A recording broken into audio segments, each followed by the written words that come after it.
Hello students, plus one geography class chapter first India location. इसके अंदर हमने chapter शुरू नहीं किया है क्योंकि पहले हम लैटिट्यूड और लॉन्गिट्यूड समझेंगे। कल हमने लैटिट्यूड अक्षांशीय रेखाएं उसके बारे में पढ़ा है। आज हम लॉन्गिट्यूड पढ़ेंगे, देशांतर क्या होता है। तो पहले इसकी परिभाषा देखते हैं। Angle at the earth centre along equator with reference to the central meridian is longitude। तो देशांतर क्या है?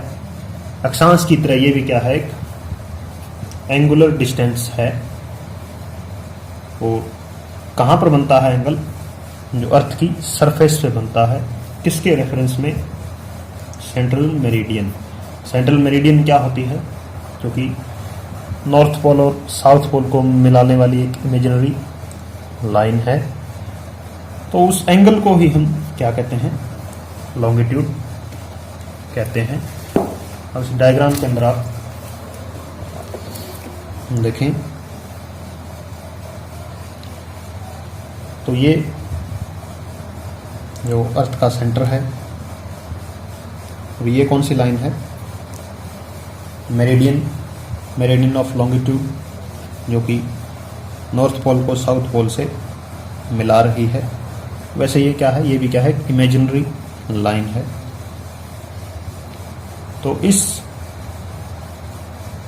यहां से यहां है दिल्ली। दिल्ली क्या है? सरफेस पे है। तो ये एंगल कितने का बन रहा है? 77 डिग्री का। तो दिल्ली का जो लॉन्गिट्यूड क्या है? वो 77 डिग्री ईस्ट माना गया है। या हम आसान शब्दों में कहें कि दिल्ली की जो ग्रीनविच प्रधान मध्याह्न है, यानी ग्रीनविच मेन टाइम रेखा है, उससे क्या है? कोणात्मक दूरी 77 डिग्री है, एंगुलर डिस्टेंस। तो इसी को हम, इन्हीं एंगल्स को हम क्या है? लॉन्गिट्यूड बोलते हैं। फिर मेरिडियन ऑफ लॉन्गिट्यूड क्या है? इमेजिनरी लाइन है connecting north pole and south pole. देशांतरीय रेखाएं। Total number of meridian on globe 360।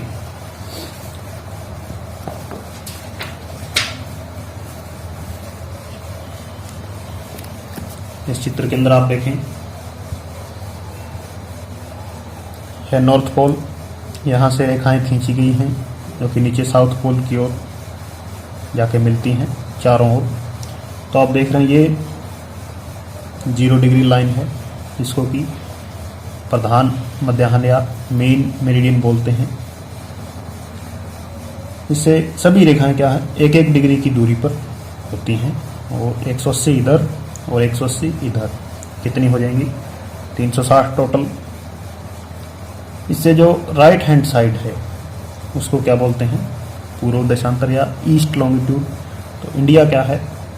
जो मेन मेरिडियन से क्या है? ईस्ट की तरफ है, जबकि दूसरी तरफ को वेस्ट लॉन्गिट्यूड बोला जाता है।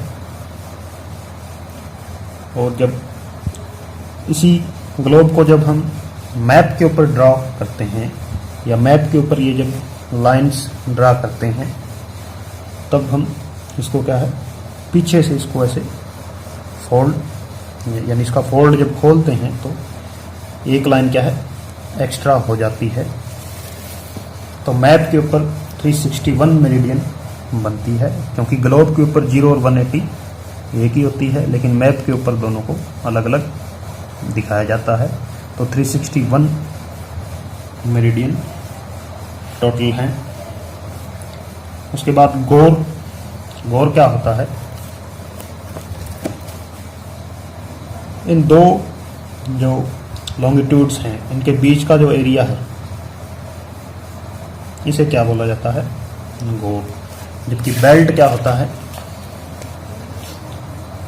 इन लैटिट्यूड्स के बीच की जो जगह है, इसको क्या है? जोन या बेल्ट बोला जाता है।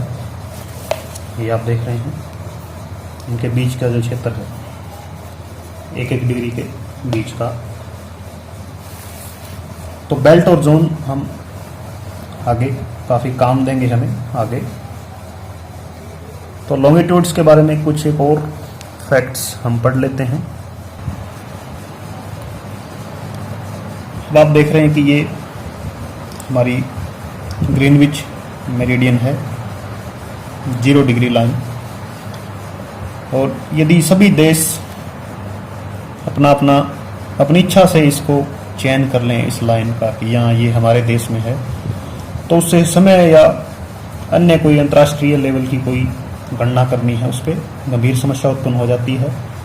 तो इसको दूर करने के लिए वाशिंगटन के अंदर एक जो वो सम्मेलन हुआ, उसके अंदर यह तय किया गया कि जो लंदन के पूर्व में ग्रीनविच नामक स्थान पर जो रॉयल एक ऑब्जर्वेटरी है, उससे गुजरने वाली जो रेखा है, इसको ही प्रधान या ग्रीनविच मेन मेरिडियन माना जाएगा। वहीं से फिर ग्रीनविच मेन टाइम की शुरुआत हुई।